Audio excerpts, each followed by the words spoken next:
The 2018 NFL season is officially here. With training camps getting underway, we are with our esteemed NFL reporters to discuss the quote-unquote state of the NFL. Let's start with Lindsey Jones in Denver. Lindsey, what's the biggest storyline you're following in the 2018 season?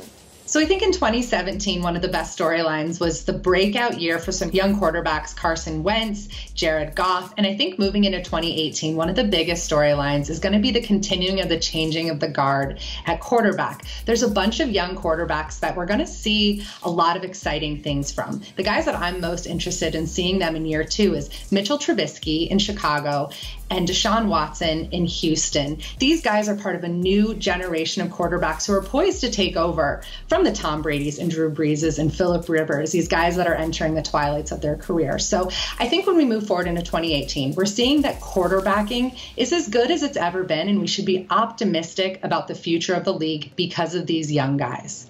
That's an interesting point that Lindsey makes about the quarterbacks, but I actually think another position we should be focusing on is the running back. After so long, a couple of years ago, the running back position was kind of devalued, but we're sort of really seeing a renaissance with players like Ezekiel Elliott, Leonard Fournette, David Johnson, Le'Veon Bell, and now we have this sort of new wave coming with rookies like Saquon Barkley.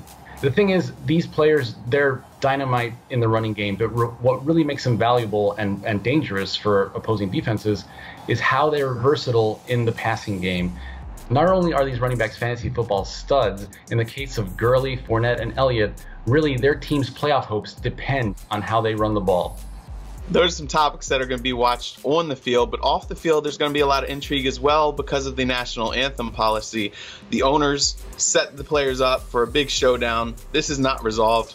Right now, nobody's happy with it. The owners are kind of strong-arming the players. The players' union feels like this is something that's not really constitutional and not fair to the players, and that's why they're trying to fight this. And we'll see how long this is dragged out, but it's definitely going to be something that'll take quite a bit to sort through.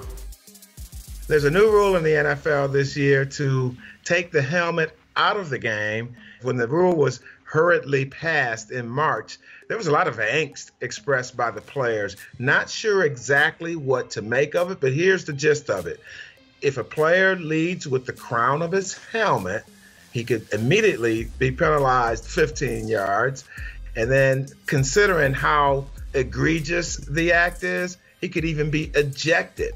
So the NFL has gone through the spring with a major educational campaign with its coaches to really try to hammer home what they want and what they don't want. The bottom line, trying to take the helmet out of the game. And the stark reminder is the tragic injury of Ryan Shazier last fall. The league does not want another one of those cases.